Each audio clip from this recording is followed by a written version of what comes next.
Hey everybody. Hi. I ain't been in here in a long time. Hi y'all. How y'all doing? When I say I haven't been on live, I ain't been on live in like forever. Hey y'all. I thought I'd come on live and like I had this wild conversation more than once with a few different people, and they were like, you should be the one, open and tell your journey and talk about the things you've gone through and all the things. And I was like, nah, I'm good being private. But like multiple people have told me that I should come on and like open up space, be honest, be truthful. And I'm gonna keep it a buck, y'all. I be scared to do stuff like that because people fickle, people weird. Y'all know what I'm talking about? People are weird. Can y'all hear me? Can y'all hear me? I wanna make sure y'all can hear me. Yes, okay. So I was kind of like scared because I done been through shit, y'all, like so much bad, like, and so I've been very like, I don't know, I feel like people are fickle and they'll love you one minute and hate you the other. And so I find I'm better talking through my art. But here's the thing about talking through your art. I had this bomb ass conversation yesterday. If you are so quiet and you don't say anything, people will dictate and tell you a story for you. And then sometimes that shit ain't real. It's not the truth. And I feel like sometimes me being private has allowed others to tell my story when that don't even be the story. And I don't know that fine line. I'm asking y'all, like, real talk, like, do you know the fine line of when I find it better for me to just step away because I'm not a person that likes to drag people through the mud. Not perfect. I made bad mistakes in the sense of like, I've made mistakes in the sense of reacting to things in certain ways, not always positive, but for the most part, genuinely, if I've loved someone, I won't drag them, even when they're dragging me. But that the smart beat, because if you don't say anything, then people will take that narrative that's out there as the truth, and it don't even be the truth, So I've had really like wild conversations with people where they've been like, Dawn, you need to like tell people your story. Your story is wild, like really wild. And I think if you told it, people would get it and understand you. So a bitch is trying. So this is live. All that to say, I'm live. How y'all doing? Ooh, girl, I'm the same, right? So y'all can relate. So I'm coming on this thing. Our bitch is fragile, so be kind to me. I don't really trust this whole like being open and all the things, but I do agree. I do agree with some of the things that I think God has been talking through a lot of people, telling me to be open, and that I'm probably better vocalizing some of the things that I've gone through, and maybe I could help people in the process, specifically in the indie, in the music business. I think people have told me like, yo, I think if you gave people a lot of the gems that you've experienced throughout the way in this music thing, it would be very like helpful. So I'm here. Talk to me.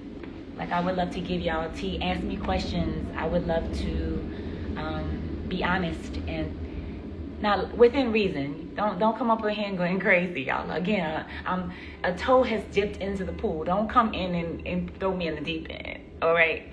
But I would love to talk to y'all about like my journey, and like if you have questions about, I always talk about being indie but major and what that really means. And really honestly, like when I do collaborations like with the MLC or with the Hip Hop Caucus, like all the things that I've done, I try to give information to artists and creatives on how to not go through what I went through. Don't lose money, come out of situations broke, having to build from the ground up. Like when you talk about being indie, like I'm talking DIY. I'm not talking like being indie and then you having like major management, which is nothing's wrong with that. But I'm talking about the artists out there that are literally building their stuff from scratch. They're in there duct taping that motherfucker, like duct taping everything, from the records to making the beats to all the things. I am the artist that has done that. I never had it. It wasn't easy, y'all. When I came from mainstream, nobody was rocking with the kid. Nobody. And it's fine. I'm not talking about just major labels. I'm talking about the artists that was in the studios with me. I'm talking about all the people that was standing next to me, all the big names that was like, go, when that stuff disappeared, duct tape, Gorilla Glue, and figuring it out, you know? Hey, y'all. So I had to get really savvy. And what's wild now is that all the artists are indie. Everybody is doing the DIY, you know? And they're doing it in their ways. And I really love how the independent artists are moving today, and it's really cool to watch. But for those who have questions, those who have like genuine questions about how I've moved, I can give you my honest answers. And maybe from this, maybe a podcast will come from it. Maybe a sit down maybe where I could talk to other artists about it, and talk about their journey could come from that. But I think for me, first I needed to trust that this was a safe space. So, yeah, what's up? Talk to me. Can you get a R&B album? Here's my thing about R&B, to be honest with y'all. I love R&B. I had this conversation too yesterday. My voice is R&B. Melodically, every melody that I choose will always be R&B. But here's my truth with R&B. Nobody supports me when I make R&B music. My numbers are the lowest and I know my analytics. That's one of the things that's very important to me. And it's also how I've been able to route my tours and fund my stuff, was because I understood the insights and the analytics of my streaming. Though people want me to make R&B albums, they don't buy the R&B albums. And that's not just me. If you look at statistically, R&B artists as in parallel to pop artists, the numbers are astounding. People want R&B, but then they don't buy the albums to support the R&B artist.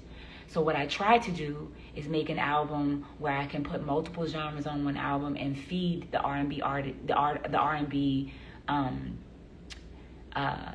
heads with some of that goodness, but also not isolate my EDM movement or my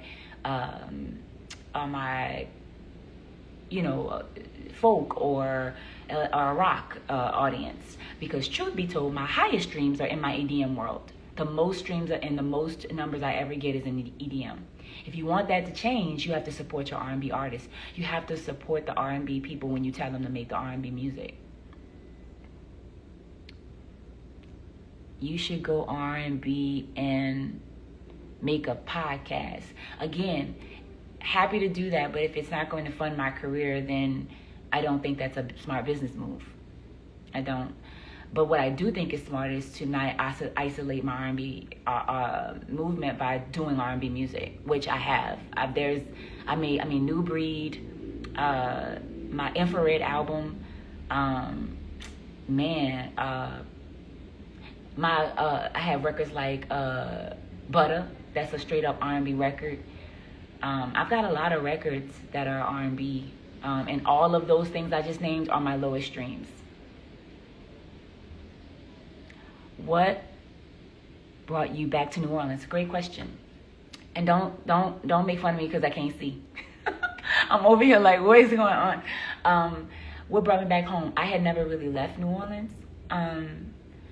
If you look at my music and my career, New Orleans has owned me. Matter of fact, I was one of the few artists that had brought mainstream television, like Making the Band, to New Orleans after Katrina to kind of show everybody what was going on. So New Orleans has never really left me, but when maybe go back with mom and dad, I wanted to take care of them. I'm very much that kind of girl where my parents have been extremely amazing to me, and I feel like it is in my duty and an honor to now be there for them in their journey. And I'll leave it there because I don't like to go too deep into like what's going on with my parents, but I am helping both of them. And if anyone is caretakers and have gone through that journey, it is extremely difficult to watch your family go through that and be a caretaker. Never been through it before, and it has been very heavy. And I've tried my best because I was going through all the craziness I was going through in music while also being a caretaker at the same time. So a lot of times people don't know what you be going through, and they be hurting you, and they don't even know what you're going through. So I encourage people to really be alert when you be trying to hurt people. Make sure you understand the dynamic of what's going on with them too. But all that to say, that's why I moved back to New Orleans to be more present in my parents' life, but also I had lived in LA and New York, and I still go to LA. I still do both, but I also wanted to have a presence in New Orleans. So I still am in LA and New York, but I also have a presence in New Orleans as well, and that mattered to me in this stage of my life. And I also wanted to be around real people. I had felt like I had been around a lot of fake. I had been hurt a lot.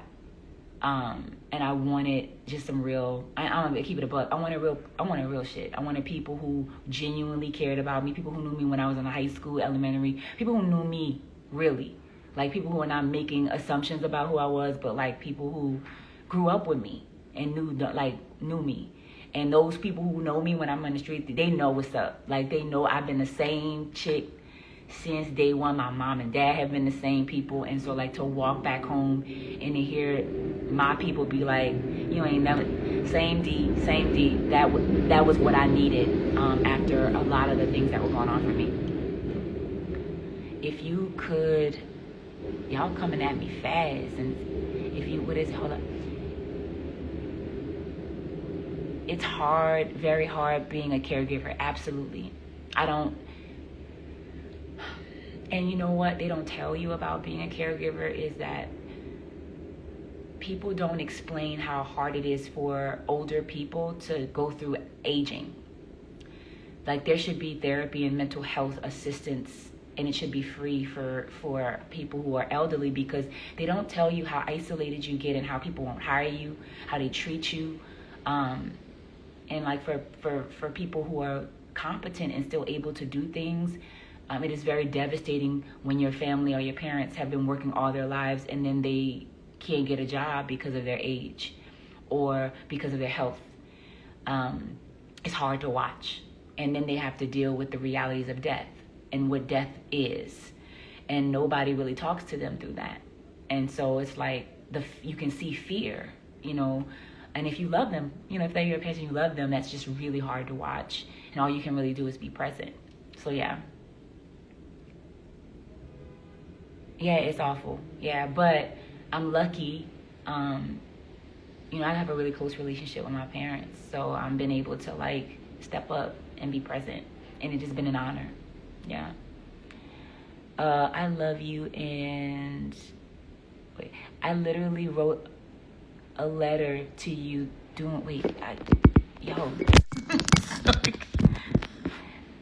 I can't see the biggest impacts of your journey as a creative. Your whole journey and story has been, I think people don't recognize how unconventional my story has been.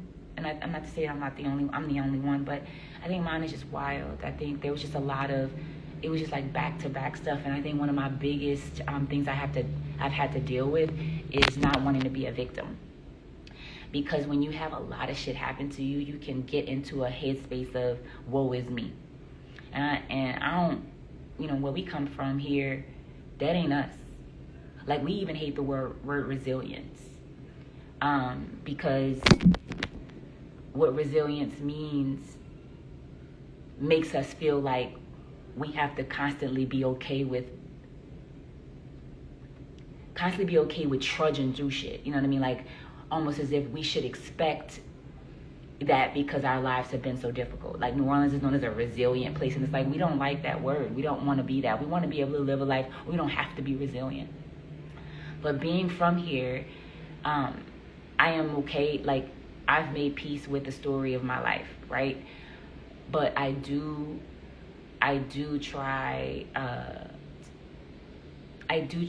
struggle with telling people what it is and going through it, and just being like, I fight with being a recluse. Like, I'd rather just be away and never, like, I'd rather just disappear, do art, and never be an artist, But I always, God always sends angels to be like, yeah, but like, then there are people who are going through what you're going through, and they would really need that information. And truth be told, I never had the information.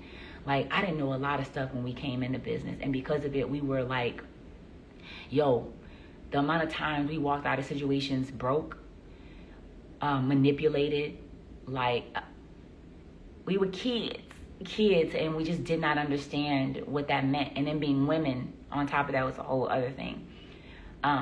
So like, some of that stuff, I feel like you have to pay it forward. And so I struggle with what to expose, and what not to. But I appreciate you recognizing my journey. I appreciate y'all still being present, even if it's 10 of y'all. You know what I mean? Like, I appreciate it. What has been a full circle moment for you? Many. I've had many full circle moments. I celebrated the 15-year anniversary of Blackheart recently. I celebrated the 20th year anniversary of Danity Kane right now.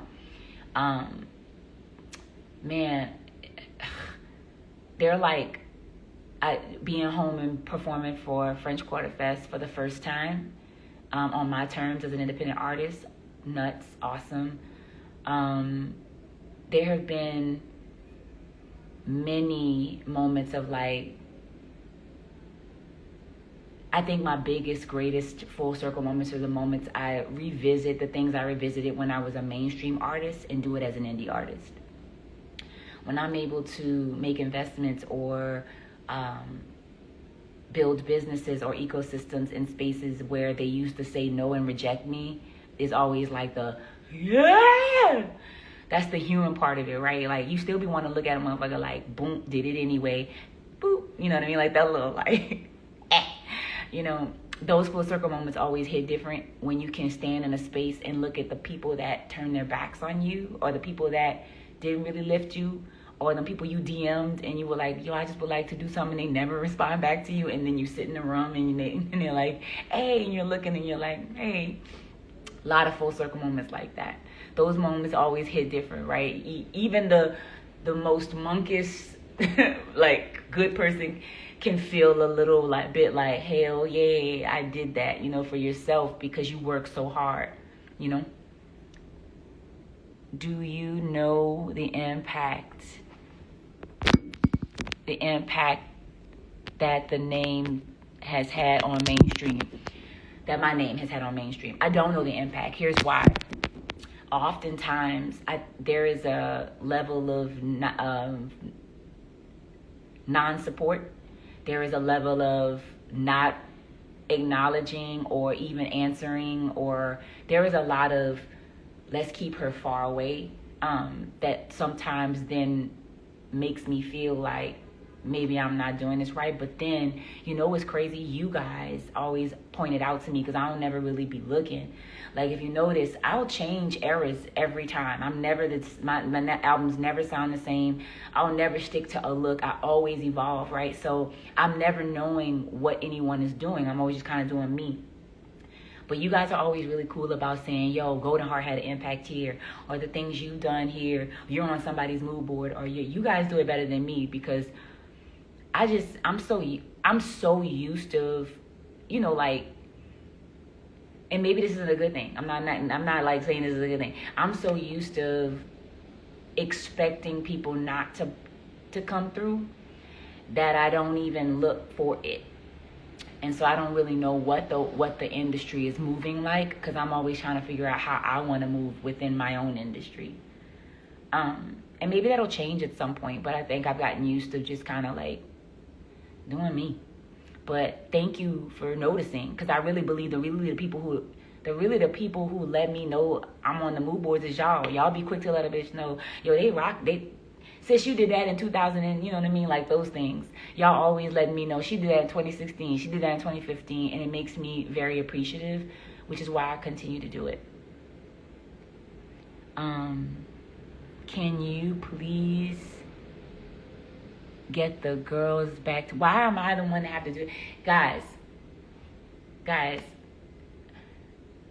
I was not included in that, right? So I can't get anyone together if I'm not called or not, if I'm not a part of it, right? Sometimes you have to let people do what they want to do, like we are humans. I get that you want something, but sometimes we have to not be selfish and we have to let people do what they choose to do. I was not included. I don't know what's going on there. What I can say is I have always said yes to Danny Kane. I love my group. I don't like the things that were done to me. I don't like the way some of my group members have handled or spoken about me. I'm not a fan of that. But I have always loved this group. I can love the group and not be happy with the way in which I've been perceived or talked about. I can feel those things. I don't know. I'm in a different place, y'all. I've had a lot of therapy. So for me, for whatever I've ever done, I've tried to be accountable and I've always apologized. I've been able to work with whoever wanted to work with me after we've had moments of turbulence, and it has always been that way with me. I've always been able to like push it aside for the greater good. But at some point, I think for me, what I want for us is not about a stage and y'all wanting to see a show. And it's a little bit like, I get it, y'all are selfish. You want what you want out of that. What I want out of it is for us to really get over our trauma. There's a lot of hurt. People were hurt in this entire dynamic of our careers. I want us to be healthy mentally. And I think there is a lot of negativity in our spirit still. And I think it would be really great if everyone got help. And genuinely could walk out of it being able to heal. I'm 10 toes there. I don't want anyone to come to me about a show. I want someone to want to come and heal. And that's what I pray for us. And not just for us, but for anyone who has dealt with trauma, abuse, or anything like that. Because it's bigger than some money. But I'm in a different place, right? I might not be there. There's been a lot of work being done over here. I want to get better. I want to heal. I have been through a lot. There is a lot of hurt that has been gone through my journey. And I just want to be able to move forward in a for real positive way. I'm serious. So I get y'all, but I'm gonna have to be a buck. There's a little bit of selfishness on y'all part because y'all just want to see a show. But I think you can't ever see a long show or longevity if the root of the issue is not resolved. And I think there are root issues that need to be talked about first before any money or a show or anything like that is addressed. There seems to be a lot of hurt there. So I can't get anybody, together. What I can do is pray for us. And when God allows the time for us to have that moment, I'm praying for us to have it. And then maybe we could all walk with our head held high about the things we've been through as women, and then maybe that stage and that performance and all those things would be so much better and so much longer because we would have healed. Trying to put people on stage and they haven't healed will only result in another fight, another problem. And honestly, the movement, y'all fan base, y'all don't deserve that. Y'all, it's like dating a fucking abusive person. No one deserves what all this is. We just need goodness right now. It's a lot of bad shit in the world right now. That's my piece on it. I don't know if that helped anything, but that's real.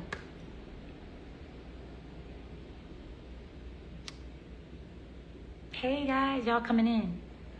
I'm shook. I'm actually staying for a long time. Normally I would have just gave y'all 3 minutes. This is amazing.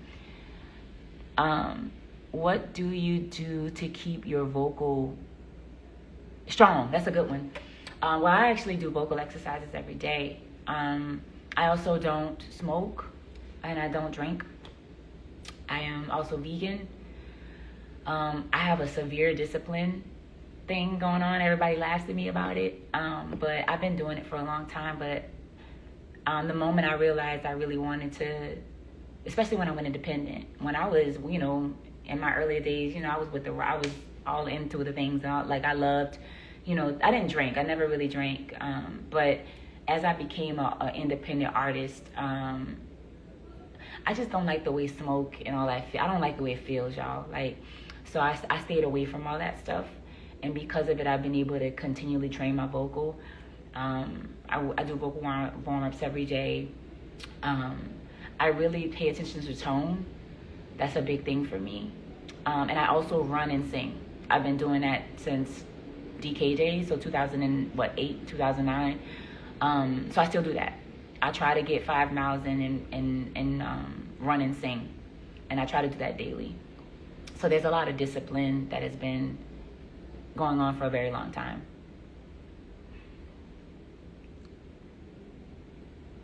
What can you recommend for the independent artist to look at and apply to their art and their business? Well, here's the thing, right? So the art is the business. So I think for independent artists, you have to see yourself as a small brand. So how you move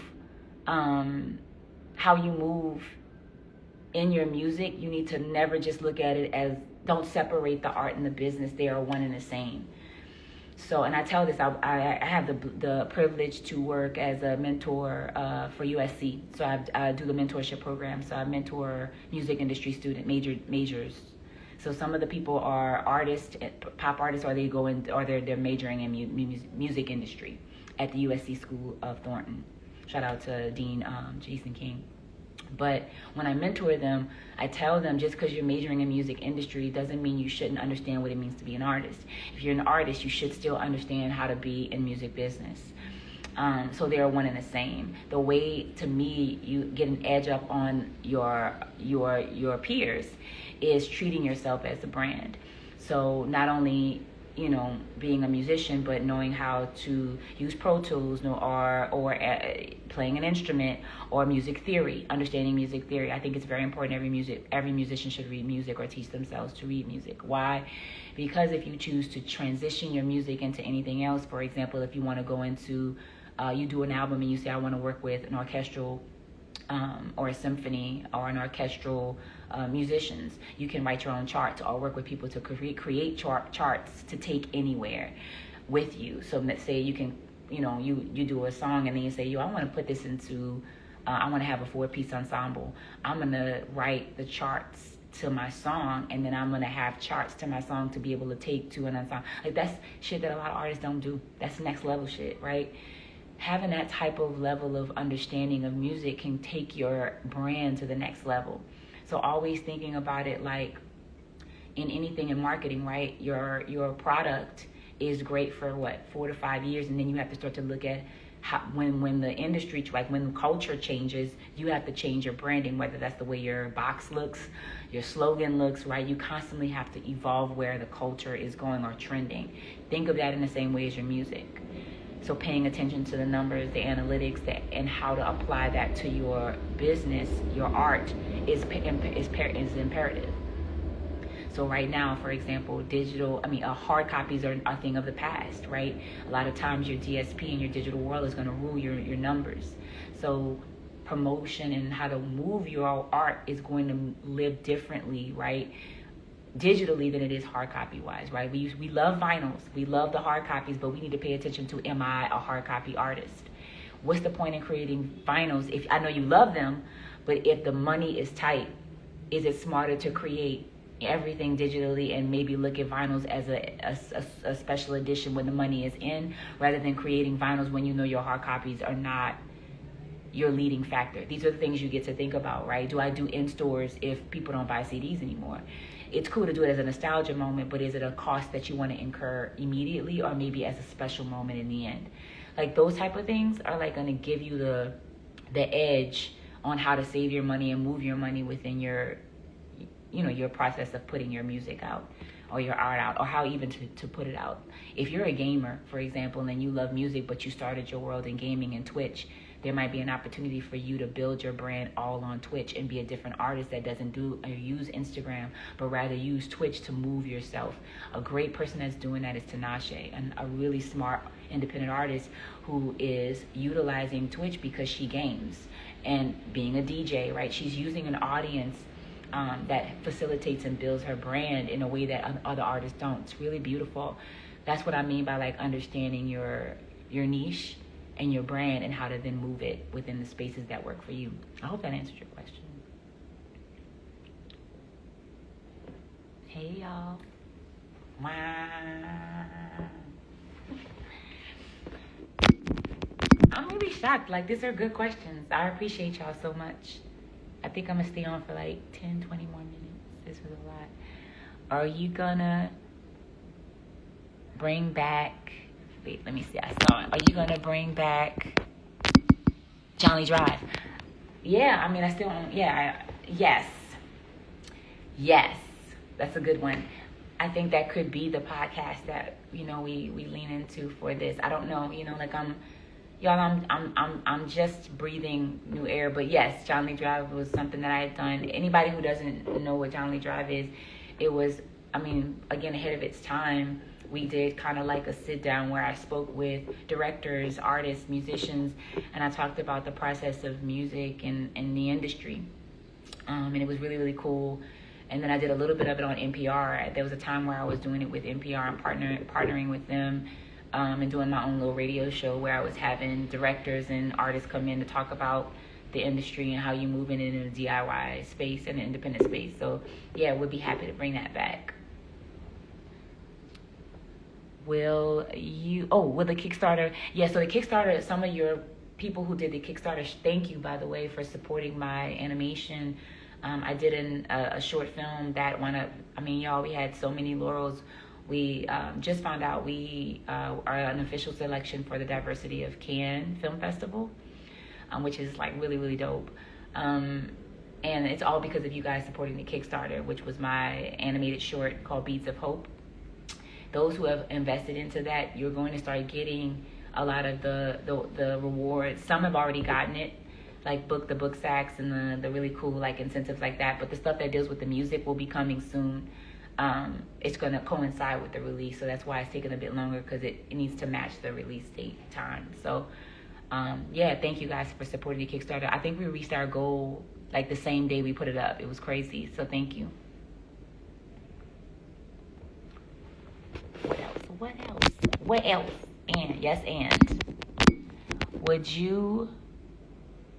what does it mean to be indie but major?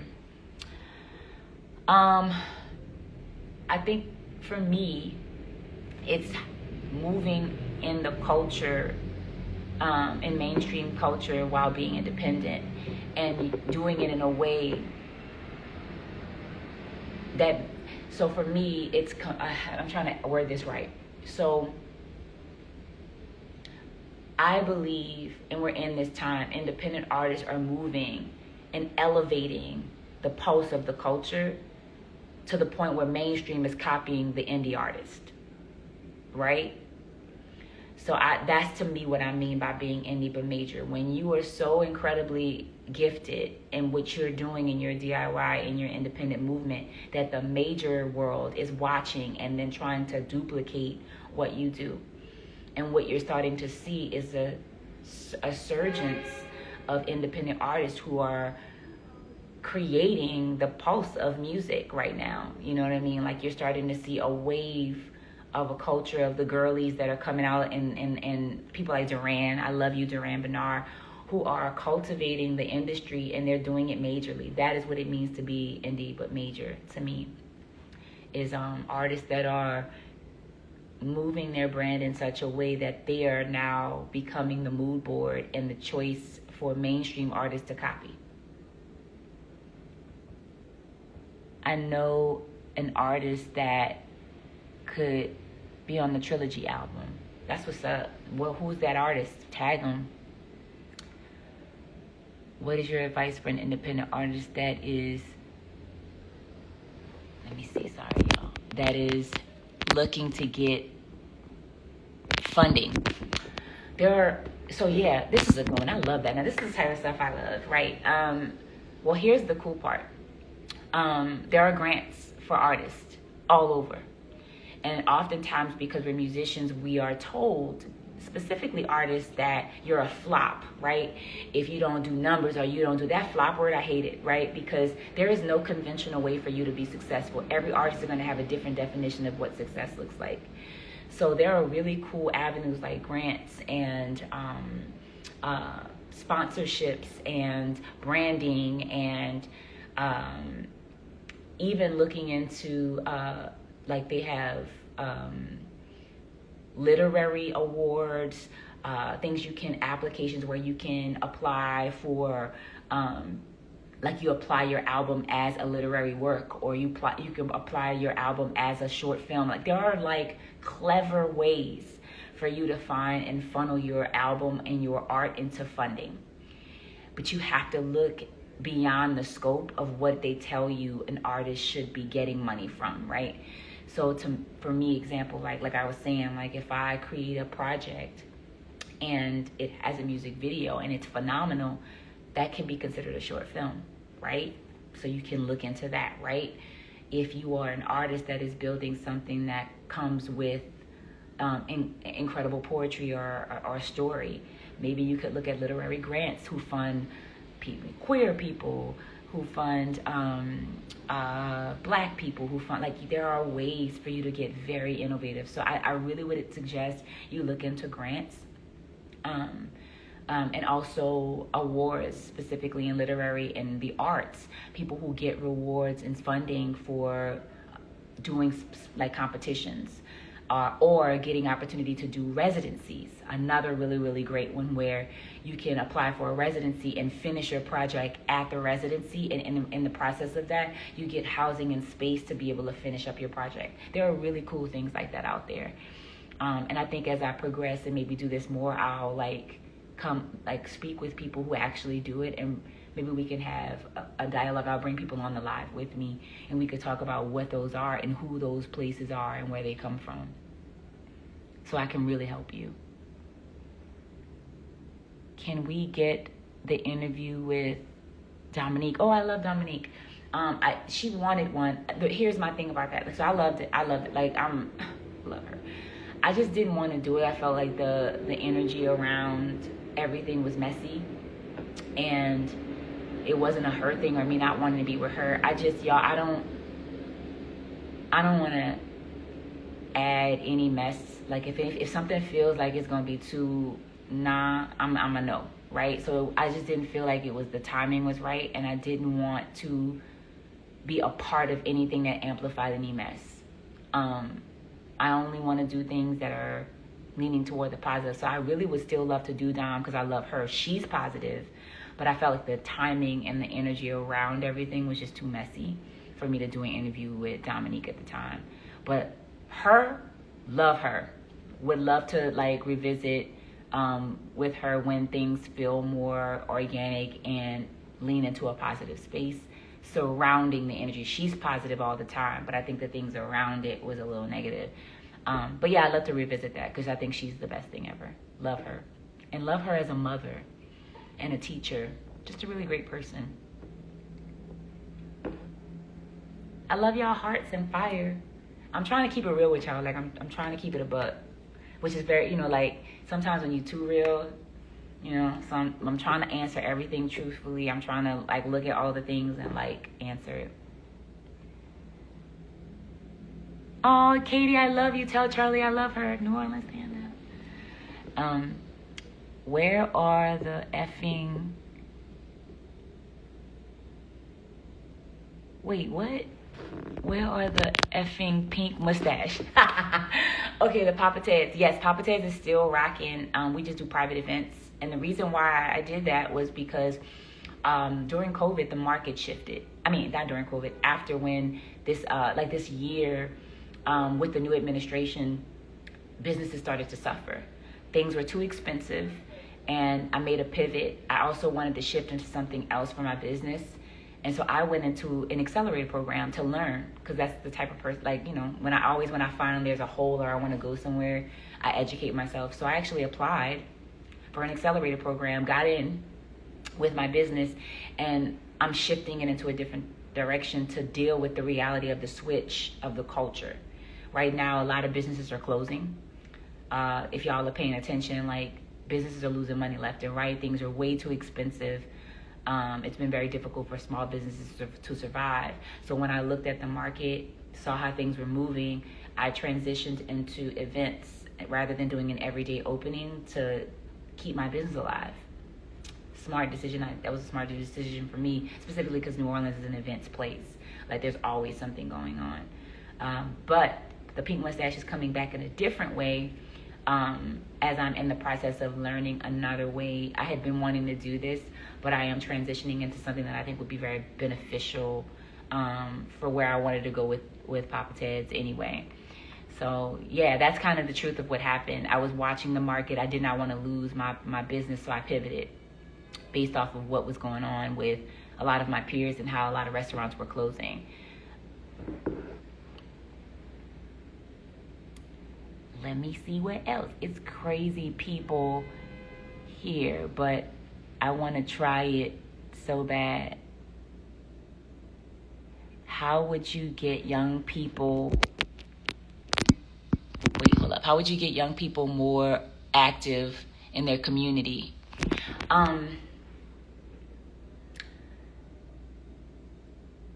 Here's my truth there. I feel like the way you get young people to get active in their community is if you put young people in leadership roles. If you put young people apart and let them lead the community activities, they'll be more prone to want to come to those events because they see themselves there. Oftentimes, young people feel like they're being talked at to rather than, or talked down to rather than talked to person to person. And I do feel like oftentimes we feel like leaders can't be young. And I feel like the more we put more young people in leadership positions and let them flourish and maybe mentor them through that leadership role, you'll find more young people move into those spaces. So I feel like the way you get more people to do community work, put young people in community leadership roles and then let them cultivate and speak to each other. And I think they'll come. That's just the truth. I think we think sometimes age is the definition of defines what a leader is, and I know some really incredibly young people who are fascinating and very, very intelligent. What's your favorite album out? Wait. What's the favorite album? What's my favorite album out of all of my songs? Is that what you're saying? What is my favorite album? There's so many questions.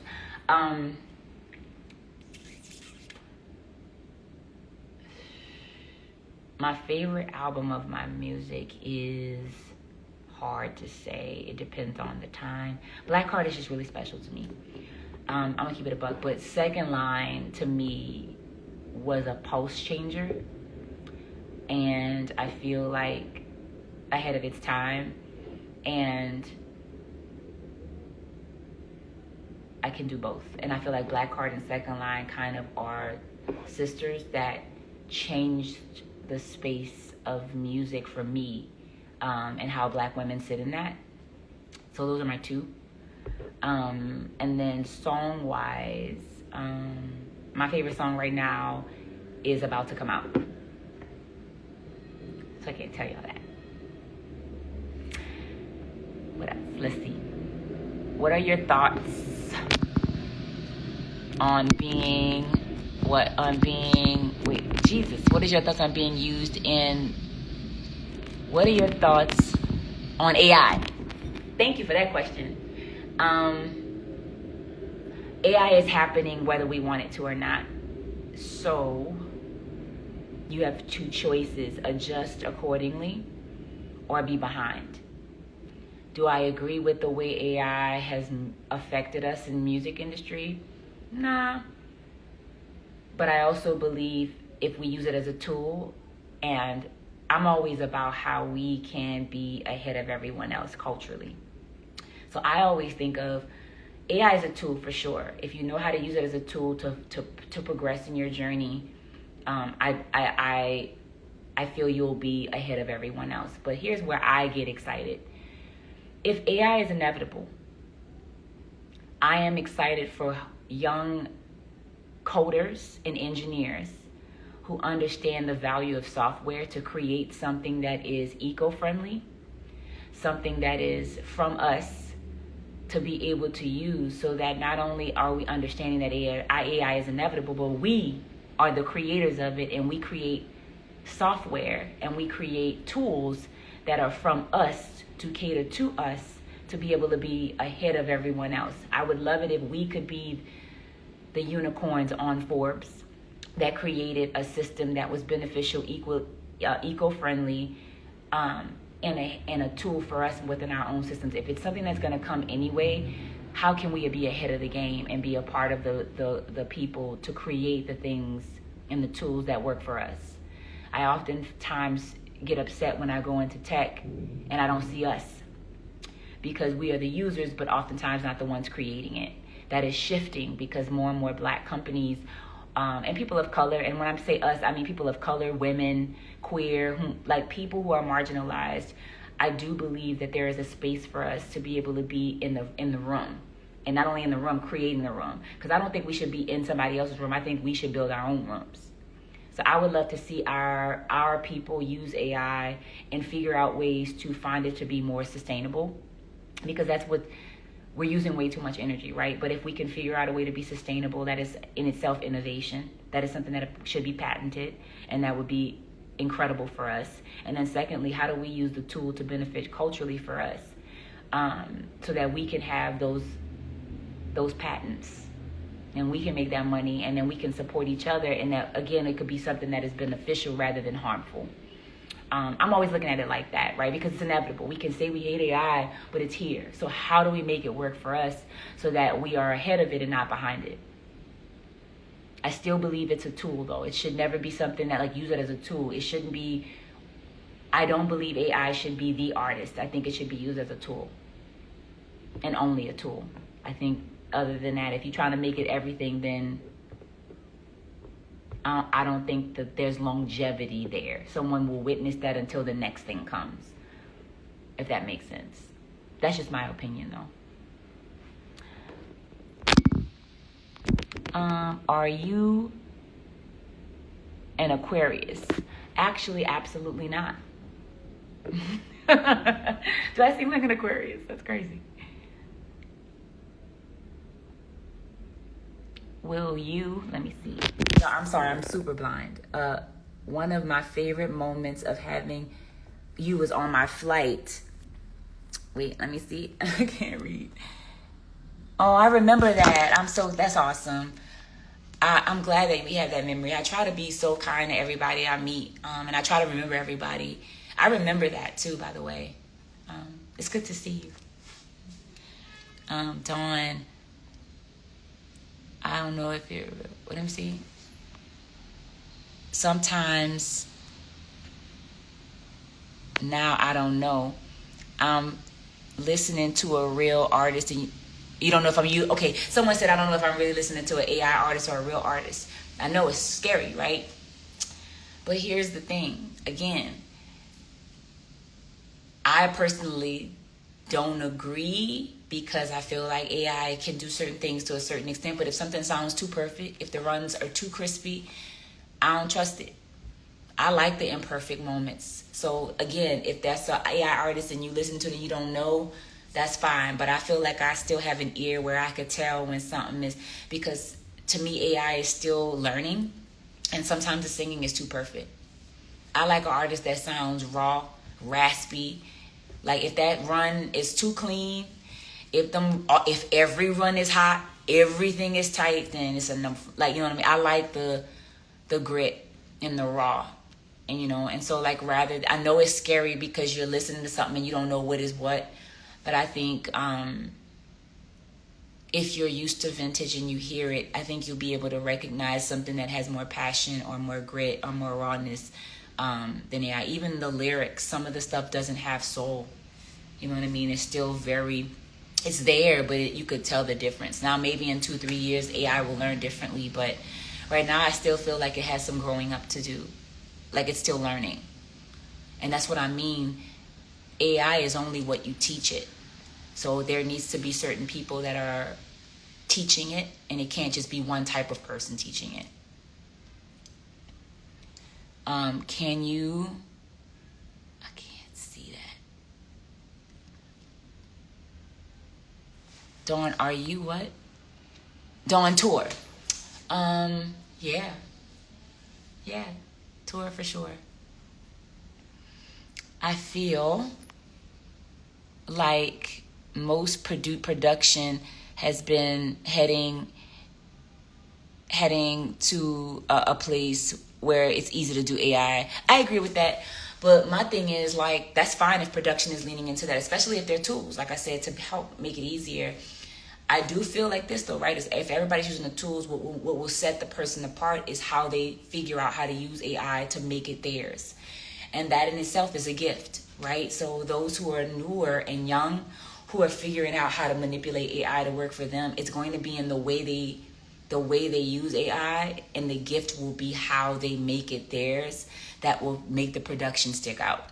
You know what I mean? Like, I remember when I was, like listening to Bangladesh and Danger and like, everybody was producing, but it was the way they was using the records that stood out. You know what I mean? Just like NERD and Missy Elliott, like how she was using the record, how Missy Elliott was producing. It was just the way she chose to approach the records that made her different from everybody else. I think with AI, it will be the same. As a tool, producers will use it to make sense, and it'll all sound the same. But those who can make AI, to teach it something new and innovative, and they put their thing on that, will be the ones that will stand out.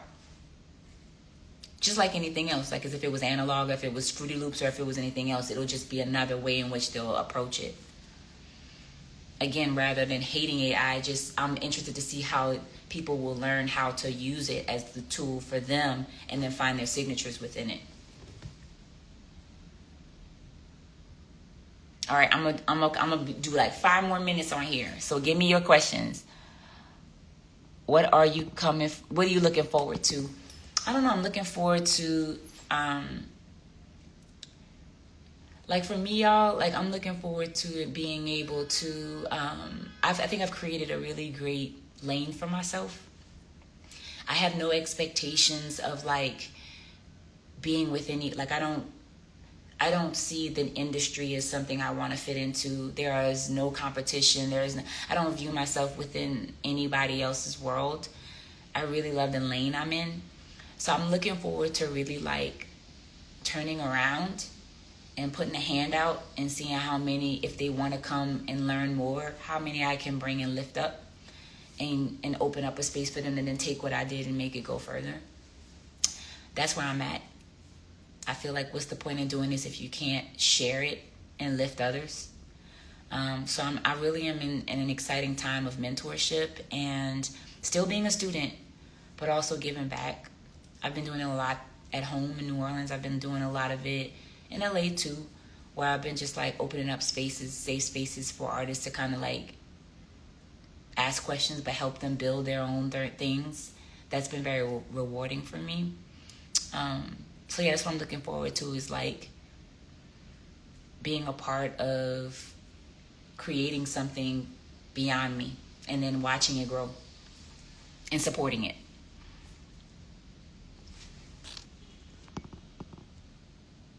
I'm about to go.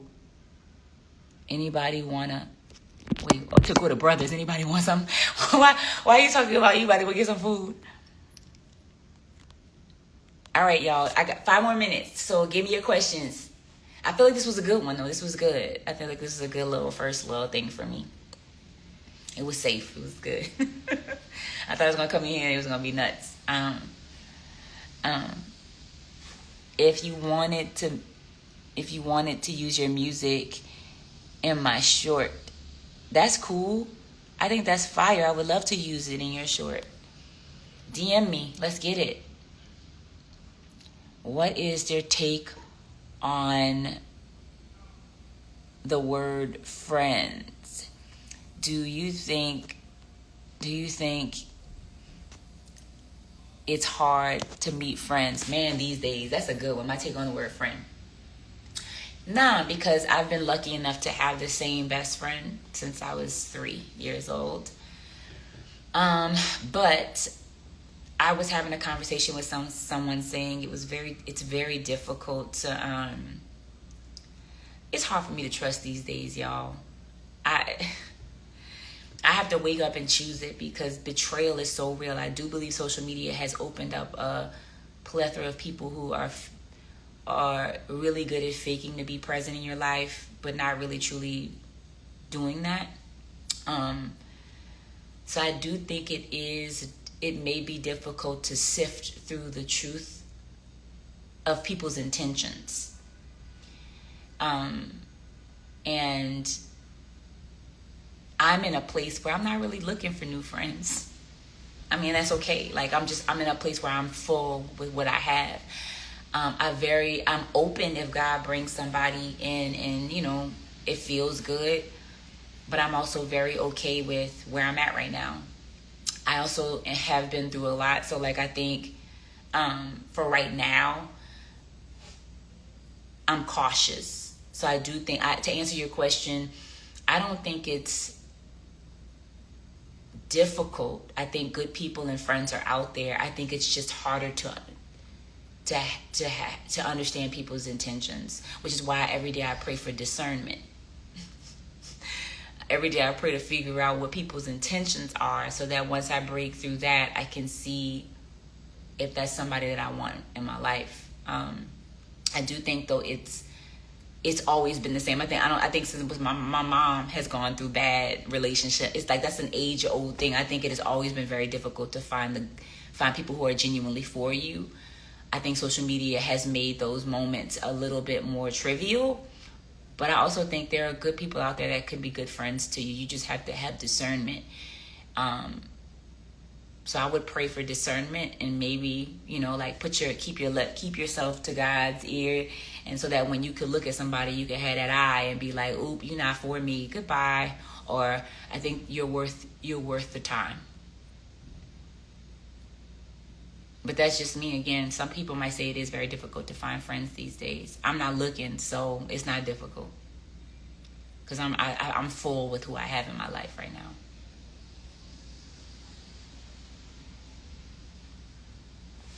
Can we...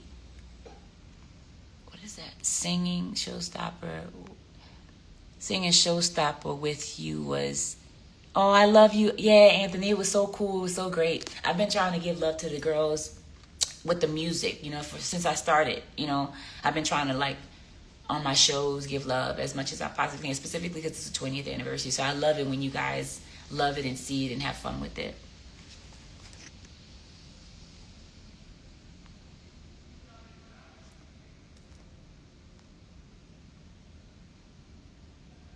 Want to sing? Wait for real. I'm about to DM you. Yeah, DM me. All right, can you say... Y'all keep asking about Still in Love. I'm not singing Still in Love right now. Right now, I'm just barely... I was hella nervous to even come back on here. I was real, like... So I'm not really... I don't even know the words to Still in Love. That's how old that song is. Can you sing it for me? Do you sing it for me?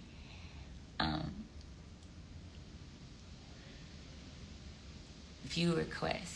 What is this? Your version of Sucker for Love. Yeah, I love the version of Sucker for Love, man. I love that song. Shout out to Sun. Can you live stream your song process? I think at some point I'll do that. I think I wanted to see if this would be a success, and it was. So, yeah, y'all, I think I'll do that. But that's. I think we gave y'all. This has been like an hour, right? I think like this has been an hour. This is a long time.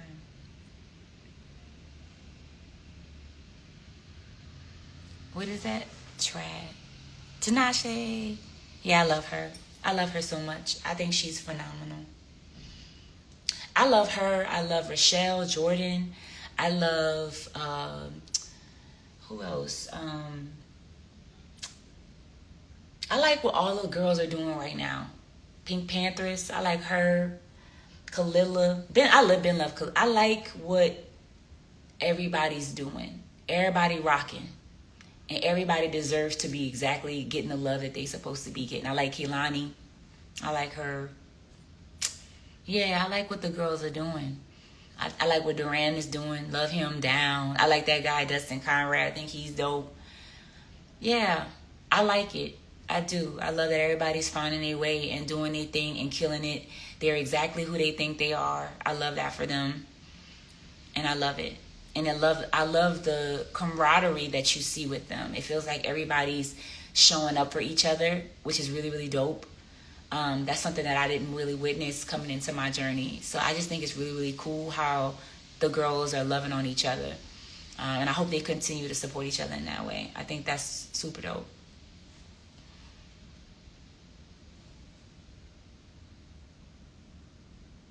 What do you say? Okay, just just an idea. Tinashe and Dawn.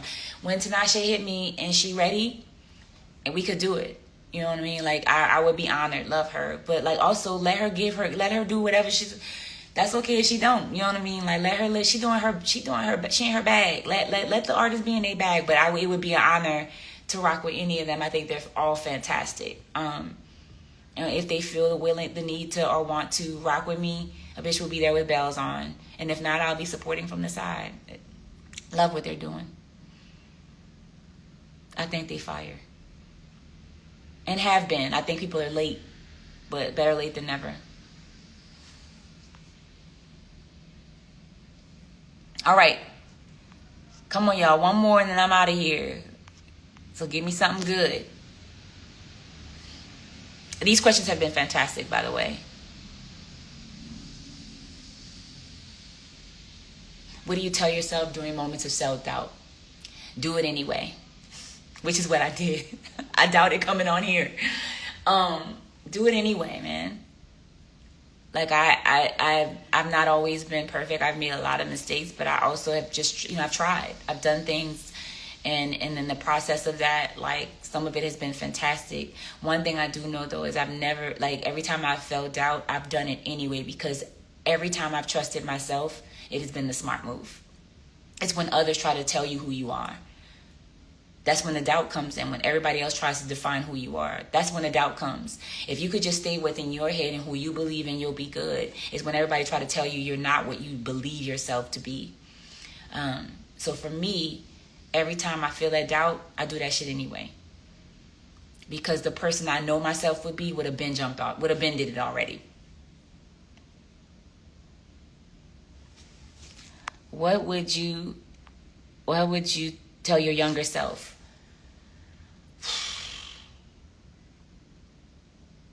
That I was exactly who I was right. That I would tell myself, you're good. Like what you feel is right. Stay on the path, girl. Yes. I would tell her yes.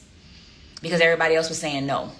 So I told my younger self, yes, bitch, yes. Go get it. Because I knew then what I was and what I wanted to be. Everybody else kept telling me, nah, that's too different, nah. And everything that I was doing then is being done now. So yeah, I would tell that girl, yes. And yes. That's what I was telling her. And yes. And yes. I mean, everything, all of it. They were telling me when I was wearing armor, I will never forget, for Golden Heart, I was wearing all this armor. And I had these headdresses, and specifically black culture, specifically my black people was saying, she doing too much. It's too try hard. She trying too hard. She doing too much. She doing too much. When I say all the girls are wearing armor and headdresses and nails and all the things, like the girls are doing it and doing it beautifully, it ain't too much now. Now it's do all the things. And the more much you do, the better. And I find that so funny. You know what I mean? That's what I mean by you have to just trust yourself. Because they'll tell you not until someone else does it, and then it is. You know what I mean? Like, that's the reality. It was like, why you black girl? Why you doing this dance stuff? Why you doing this house shit? Like, none of that. Nobody don't care about that. It's that she doing music that's like, nobody don't do that house. Not all of, like, we have all these incredibly beautiful black artists doing all this house and dance. So funny. They'll tell you it's whack until somebody else do it, and then if they, So that's why I mean with the self-doubt, that self-doubt is only a reflection of what you see people viewing you as. Take them out of the equation and believe yourself. Believe in what you see, you know yourself to be.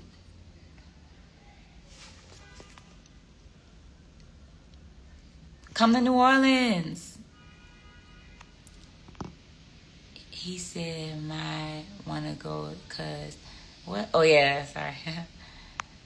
I'm going to New Orleans. I love that. All right, y'all. I love y'all. Thank you for coming live with me. I hope it was not too boring. I hope you got some gems or just enjoyed it. I really enjoyed y'all. This was cool. It made me feel like maybe I could do this again. It also is not a lot of people, so that also is good. It ain't like no like thousands of people. So that I always love that. Let's keep that energy. This is the ones that's like the day ones. I love that. But yeah, maybe I'll go live again sometime.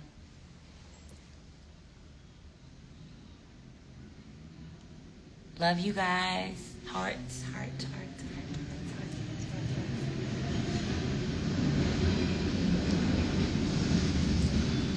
Do y'all hear the streetcar in the back? It's crazy.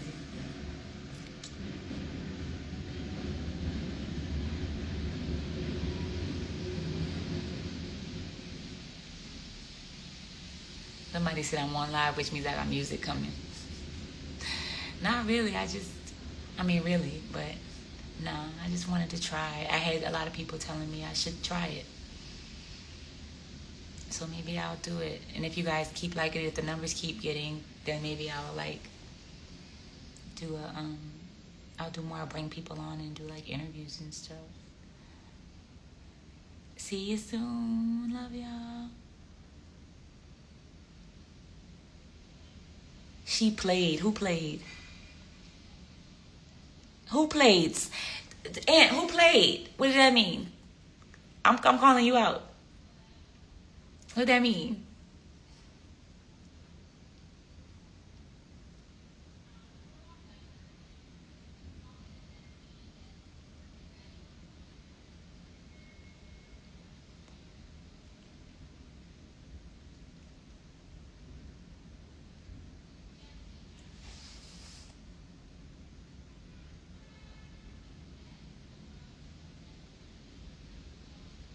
I'm waiting for you, Aunt. I'm trying to see what you're talking about. What I played.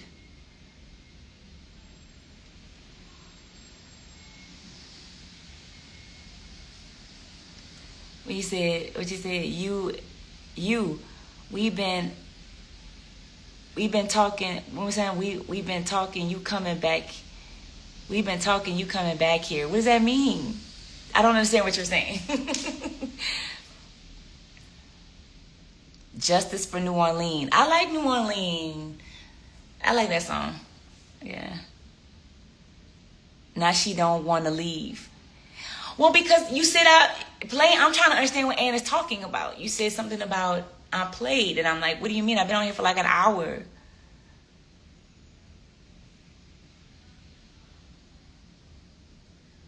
Can we get sauce? I told y'all what happened with sauce. We had used sauce. We offered to pay for the sample. We never heard from them, and then we went through a whole thing. We were good, but out of respect for the people, even though we won the case, I just prefer to respect the people. Even though we tried to get in touch with them about the sample, before the song even came out, we had tried to give them things and they didn't respond. So what they did. We talked to them and then we were trying to get it to handle it and we thought it was all good and then it came out and then they were like, no. So then we were like, okay, respect. So then we did all of that. And then for me personally, even if we win, if someone feels offended or they don't want their music, then it's fine.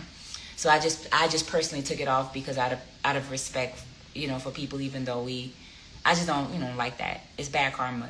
If people didn't want it, then I can use something else. But if you bought the album, so if you bought the album, I'm throwing you under the bus. If you bought the album, though, so if you bought it, so if you're just trying to, if you was just trying to, then no, you don't have it. What we said, we want you to come back to New York. Okay, that's what you're saying. I will. I am. I'm coming back to New York. I'm not just in New Orleans. Literally, I go between New York, LA. I'm all over. I just came to take care of mom and dad, but I'm all over. I'm not in one place. Question, will you go to the studio version? Will you ever do a studio version for R&B songs that have even something. Wait, will you ever do studio versions of your R&B songs? Studio versions. I don't know what you mean by that. I have my R&B songs are studio versions. I asked that differently so I can understand it, because I would love to collab with Brandy. I had such a really dope experience with her. That's another one where people just like got that information all wrong. I stand 10 toes down on this, and seriously. I did not grow. I grew up with alternative music. My brother introduced me to Brandy later, like I was in the high school, college. I was listening to rock and roll music, like I was in a different space. I had like alt music was alt EDM. That was my dance rave. That was my childhood. Man, once I heard who Brandy was, it was over. Loved her ever since. Which means my original vocal influences weren't her. They were, me growing up in rock. But that don't mean I wasn't acknowledging the reality of how amazing she was. And later on in life, I was blessed enough to work with LaShawn Daniels. And when he met me, he told me all these amazing stories. Brandy, it was like an honor. So like, there is no world where I don't think that woman is phenomenal. I was honest about my palette and how I grew up with I know my tone is very similar, and any girl that grows up with a tone like this, you have to acknowledge that Brandy is like definitely going to be the person that you've probably, sound similar to and been influenced by. And what an honor to do that. I was just telling the people in the world that I had come from something different, which made my choices in music and sound differently. But it can't negate the fact that no matter where your influences come from, if you got an alto tone like that, you better recognize who the person is who's rocking that, and that's Brandy. So yes, I would love to do a collab with Brandy. She was I've supported her a few times. I went to her last show, and she was like, the things she said to me, I will never say to anyone because it's not for y'all to know, but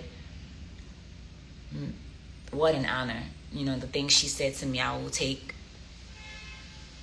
That is dope. Like, that was dope to be seen by someone of that caliber musically. And I love her, and I am very appreciative of her kindness, of her team's kindness. And anytime I can collaborate with her, it would be a dream. Really, really love her. And I really, really love the way her team has accepted me every time I've been able to see her. It has been lovely.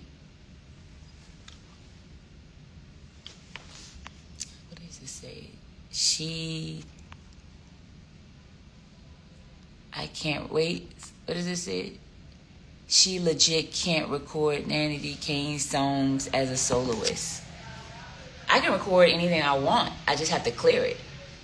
I can record, any one of us can record the songs. We just have to get permission. You have to pay the people who wrote the records. You have to, and also not some of them probably would want money, but also you have to get permission. You can't just do songs, and because it's not just Danity Kane, right? You could love Danity Kane, but who wrote it? Who wrote the songs? We would have to get permission from the people who wrote the songs. Some of them are, like Lights Out. That would just be me getting permission for myself. You know what I mean? But other records that have been written by other people, we would have to get permission to even do that.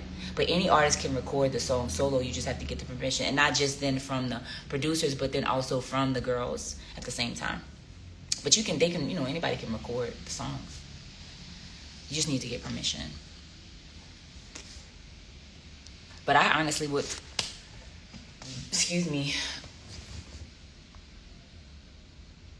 how do you feel about making a big comeback? What? Oh, Katie, a big comeback and you helped it. Wait, how do you feel about vinyl? How vinyl is making a big comeback? I don't think vinyl ever left. I think vinyl has always been kind of like a underground indie thing. I don't think I was a part of making it make a comeback. I do think I cared about the way the vinyl looked. I always felt like I had really cool vinyls, and I really cared about the way the vinyl looked. So I'll take, I am a part of that, where I feel I don't want to just have a vinyl. I want my vinyl to do something. Like, that's a big thing for me, but without compromising the sound. Because one thing about vinyls, the more creative you get with it, the more you may compromise the sound. Like, I wanted a mohawk and all things, but if you start getting real crazy, the sounds of the records start to pay for it.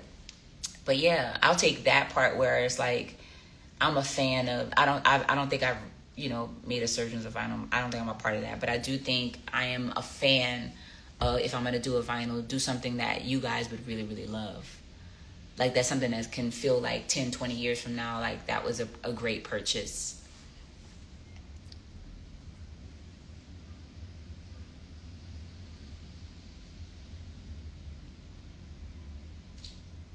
How long did it take us to record Welcome to the Dollhouse? It took us a few months because, believe it or not, we had so much more control over that as writers that we were hungry. We had came in demanding. We just had nothing, you know what I mean? Like, we were tired of being treated a certain way. We wanted to be seen as legitimate artists. So we came with a vengeance on that album. That album recorded quicker than the other one because the other one was more about a television show.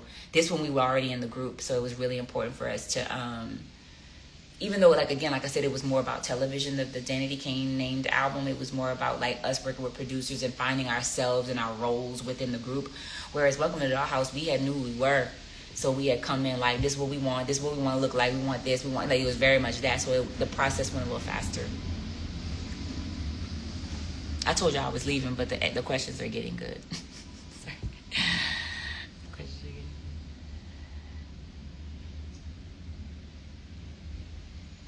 Can I get on TikTok live next time? Yeah, I can do that. You guys, thank you for telling me I look gorgeous. Would you make a neo soul album? I think there isn't any genre that I won't touch. I love working with music in different ways too much. Difficult person. Wait. Did the person watch? Oh, I don't know. Did the person watch Making the Band 3? I don't know what that means.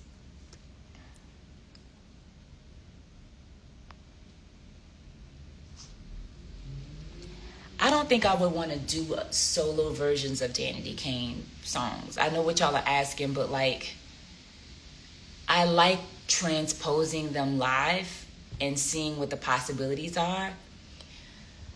But there's something sacred about the live element of it that I think I would,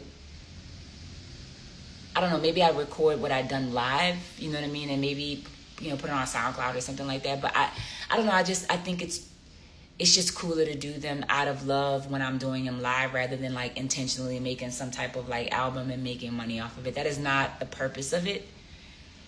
I do it because I really love trying to transpose the records and like I really be trying to find like, how far can I stretch this without having them murder me because they love this song so much. Like, I don't want y'all to like be like, that shit is, because you love the original so much. So the fun part is like, how much can I move these songs where it brings new life into them without disrespecting what we built? Because that's a real thing, so I don't know about going to the studio and doing all that. If that's the case, then I think it should just be left alone. I think there's magic about us being all five on those songs. I think the reason why I enjoy doing them when I'm on my solo work is because as a soloist, when I'm performing, I like to show love to the group. And in that, I always try to reinvent how it is because, number one, there are not five girls singing it. So how do I make this record still be loved, still be respected, still be good, but also make it mine so that it isn't taking from what they've done or what we've done as a unit. It's creating something that sounds more like my sound, right? So that, like, that's a hard thing. It's like, in some songs I don't do that. I'll just leave them as is. But even the old songs that I've done, like even on the tour, the shows that I'm doing now, all of the vocals are re-recorded. Like I didn't leave anybody in. I re-recorded all my vocals. That's out of respect. I made sure that all of the vocals are me. And I re-sang everything, for myself. Like, so I sing everything. So that, again, if I'm not reimagining it, at least I'm like making sure that like I'm not encroaching on anybody who put their hard work into it. So I try to find the balances. It doesn't always work, but like I am always trying to be intentional about how like I find ways to reinvent and show love, because that's what it should always be, is love. Because I really love trying to find new ways to love the record and switch it. And I don't just do that with DK records. I do that with my own records too. Like, always try to like find ways. Like, I would love to reinvent how Faith is sung, because Faith is a really popular dance record that I've done. I really love to reimagine Faith in a different way.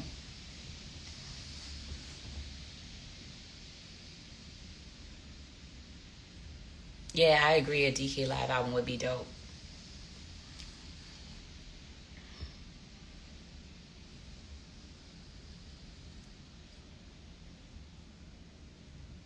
He said the questions were dope. You didn't get a specific.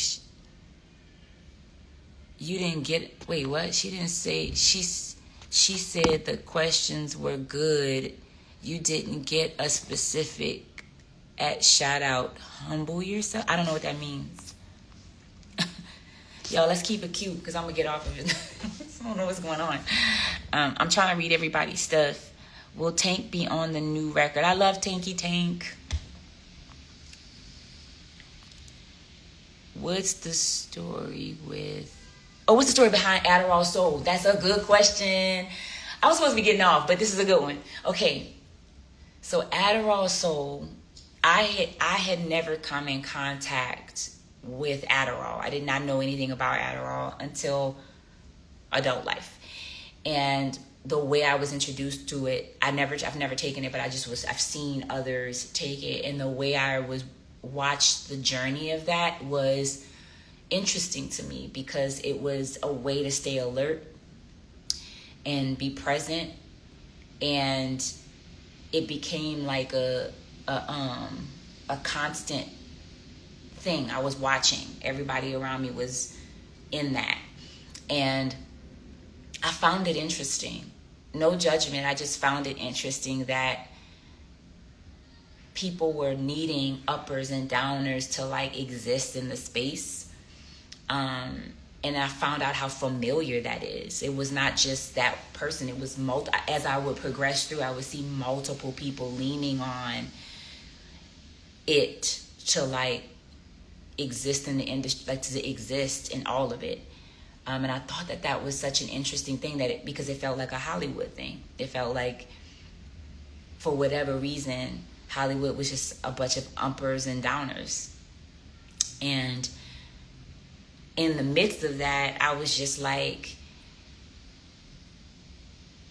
this feels like a haze. Like, this feels like and so the record feels like a girl going through, me watching a girl go through the uppers and downers and leaning on it because they love the life of Hollywood, but this is the only way they can enjoy Hollywood is through the uppers and the downers. And at the end of it, it goes into soul, because the truth is, on the other spectrum of that, it is like watching old slavery, putting somebody on a chopping block and saying, for your fame, we would just love everything, your soul, everything, for the trusty price of your voice, your body, and all the things. And it'll look like glitter and shiny and pretty, and really it's not. You're being sold. So while you're on your upper and your downer and you're searching for this Hollywood journey, on the top of all of that is some outside bubble. Think of it as the Truman Show, where somebody outside is literally watching your whole life and like puppeteering it all. And they're looking at it like, like secretly they're like betting on your life. They're all like, the wealthy people are like betting when you're going to fold.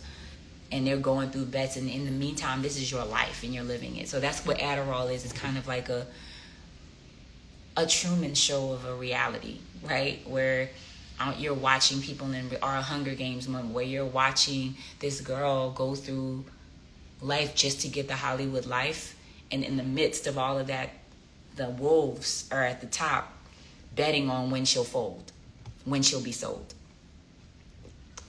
So yeah, that's what Adderall Soul is about.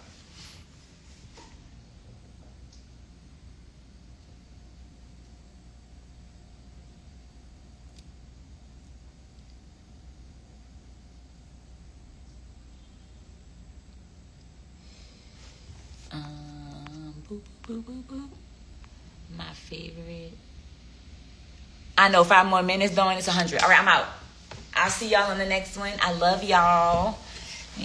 I love y'all. I love y'all. I love y'all. I love y'all. Okay, I'm stopped. See y'all in the next one. 1 more hour later. I know, right? Bye, y'all.